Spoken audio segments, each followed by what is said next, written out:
पखैर और अगले everybody we right back here और आपसे बात कर रहे हैं हम मज़ेदार सी। अब हमारे साथ डॉक्टर साहिबा मौजूद है। डॉक्टर साहिबा, आपसे इंस्टेंट ग्रेटिफिकेशन की बात पूछूंगा, लेकिन एक मुख्तसर सा जवाब दे दें। आप साइकोथेरेपिस्ट हैं, करती होंगी, बीवियाँ आती होंगी कंप्लेन करते हुए, ये मेरी तारीफ़ नहीं करते, इनको आता ही नहीं है, इनसे होता ही नहीं है, ये कर ही नहीं पाते। तो आप क्या कहती हैं कि ऐसे लोगों के लिए क्या होता है? क्या ये बार बार इसलिए नहीं करते? अच्छा, एक मैं छोटी सी मिसाल इसमें आपको दूंगी। देखिए, बात ये है कि जब आप व्हेन यू गेट मैरिड ना, चाहे लव मैरिज हो चाहे अरेंज्ड हो, तो आप दोनों एक मुख्तलिफ दुनियाओं से आते हैं। जी बिल्कुल, ठीक है। आपकी एक अपब्रिंगिंग बिल्कुल टोटली 180 डिग्रीज डिफरेंट होती है। अब उसमें होता है, कई लोग कई फैमिलीज़ में एक्सप्रेशन बहुत ज़्यादा होता है कि वो बर्थडेज भी सेलिब्रेट करते हैं, वो एनिवर्सरीज़, वो हर छोटी छोटी चीज़ को सेलिब्रेट करते हैं। तो उस फैमिली के जो मर्द हजरात होंगे ना, उनको पता होगा कि किस तरह से चीज़ें सेलिब्रेट करनी है। कुछ फैमिलीज़ में ऐसा नहीं होता, तो उनको आपको थोड़ा सा चीज़ें विद टाइम सिखानी पड़ती हैं, बतानी पड़ती हैं। और बताने औरत वाला जवाब दिया आपने डॉक्टर साहिबा, आखिर में आप औरत ही निकली ना, बीच में से लड़की नहीं, निकली लेकिन आपके बड़ा अंदर से। अच्छा आपने जवाब दिया है। ये वाकई सही है कि बिल्कुल डिफरेंट और हमेशा डिफरेंट लोगों की ही आपस में शादी हो डॉक्टर जाती साहब, मुझे है। बताया, अगर मर्द बार बार तारीफ करेगा, वो इसलिए नहीं करता because the value goes down about it. आपकी ये बारे में राय यही है? This is what you think. आपकी राय क्या? आप क्या सोचते हैं हुमायूं? आप Don't put सोचते words हैं in her mouth. नहीं, do you honestly think value कम हो जाती हाँ। है चीज़ों की? व्हाई डू यू थिंक कम होती है? देखिए, अगर आप किसी इंसान को, वो सामने खड़ा है, मैं आपको तो नहीं कह सकता, इसलिए माजर के साथ खातून है, तो अगर हारून खड़ा है, बहुत मुश्किल है मेरे लिए करना, लेकिन मैं इसको I love you Haroon, I love you Haroon every day if I be saying it, so एक टाइम आएगा हारून भी रिस्पॉन्ड करना बंद कर देगा आई लव यू टू वाला। ये उसको कहेगा इट्स जस्ट एवरीडे स्टोरी।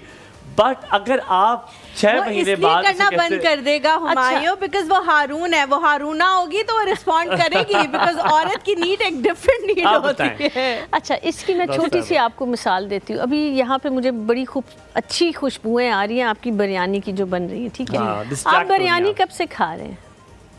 ना करें डॉक्टर साहब, डोंट गो देयर। बचपन से खा रहे हैं ना? Don't go there. तो बचपन से खाते खाते क्या उसका जायका आपके लिए डिफरेंट हो गया, या आपके लिए उसकी वैल्यू कम हो गई?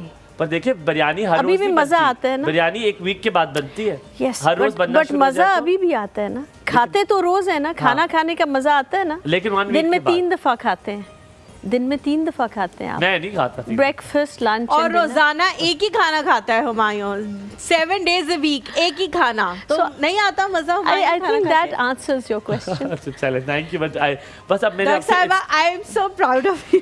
डॉक्टर साहिबा, अब I want to talk about instant gratification. ये वो चीज़ है जो कि आपको सोशल मीडिया में बड़ी जल्दी देना शुरू कर दिया। गलत भी नहीं है, आपका डोपामीन बड़ा जल्दी रिलीज हो जाता है, पर इसका मसला ये कि उस डोपामीन की तलाश में अब आप मारे फिरते हैं।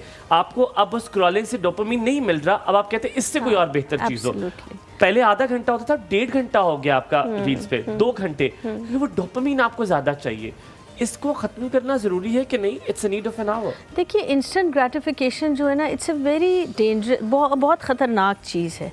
क्योंकि आप बच्चे को भी देख लें, अगर आपने बच्चे को फ़ौरन, कई दफ़ा होता है वालदा जो होती है बिज़ी होती है, खाने देने करने में थोड़ा टाइम लग जाता है, राइट? अगर इतना आप उसको आदत डाल देंगे तो आगे लाइफ में जाके वो बच्चे का क्या होगा, आप ये सोचिए ना। तो थोड़ा सा आपने उसको इस चीज़ पे ध्यान देना है। सोशल मीडिया का जो यूज़ है ना, वो it must be limited for a child. आपने उसको टाइम के मुताबिक वो करना है, ठीक है? आपने 24/7 उस बच्चे को नहीं यूज़ करने देना। मैं जो आपसे पूछना चाह रही थी बच्चों के हवाले से ही, मुझे बताएं कि ऑल्टरनेटिव क्या है? लोग कहते हैं जी हमारे पास वक्त नहीं है, हम वक्त नहीं दे सकते, या जब हम वक्त दे सकते हैं तब हम भी थके हुए हैं भाई, हमें भी आराम चाहिए।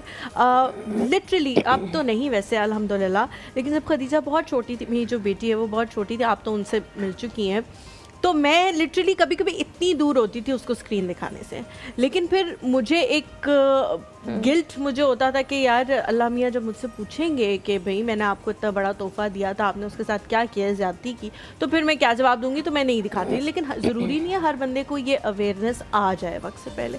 मुझे बताएं कि फिर अल्टरनेटिव क्या है, किस तरफ उनको लेके जाएं? अगर माँ भी स्क्रीन देख रही है, बाप भी स्क्रीन देख रहा है, दादा दादी भी घर में स्क्रीन देख रहे हैं, तो फिर बच्चा भी कहेगा ना कि भाई मेरा क्या कसूर है, मुझे भी ये देखने दें आप जो सब देख रहे हैं। बिल्कुल सही कह रही हैं, लेकिन देखिए इसमें थोड़ा सा आपने एज पेरेंट्स वो एफर्ट ज़्यादा करना है, क्योंकि अब बहुत ज़्यादा चैलेंजेस हैं आई फील पेरेंट्स को, राइट। सो आपने एक तो आपने उसको टाइम फ्रेम में जो होता है ना, एक टाइम लिमिट उसकी सेट करनी है, ठीक है, कि चलो आप 1 घंटा रोज़ का, या तब आप भी रिलैक्स कर लें, बच्चा भी वो स्क्रीन टाइम उसका पूरा हो जाए। बट देन आपने एक शेड्यूल बनाना है जिसमें आपने इतना टाइम, लेट्स से 1 घंटा, आधा घंटा, 1.5 घंटा आपने बच्चे के साथ आउटडोर कोई एक्टिविटी करनी है। आउटडोर एक्टिविटीज़ अब बिल्कुल ख़त्म हो गई हैं, लाइक यू नो कोई क्रिकेट, कोई फुटबॉल, हॉकी, साइकिलिंग एक्सेट्रा, और बहुत सारी ये आउटडोर एक्टिविटीज़ से ना आप देखिए एक सोशल इंटरेक्शन भी बढ़ता है बच्चे का। ऑनलाइन प्रेजेंस में ऑफ कोर्स आप वो ऑनलाइन फ्रेंड्स की वो बात तो नहीं होती ना जो रियल फ्रेंड्स की होती है, राइट। और ह्यूमन इंटरेक्शन हर इंसान के लिए बहुत ज़रूरी है, ना हो तो इससे फिर एंग्जाइटी, डिप्रेशन, सोशल आइसोलेशन और बहुत सारे मसाइल जो होते हैं ना वो पैदा हो जाते हैं। ठीक है।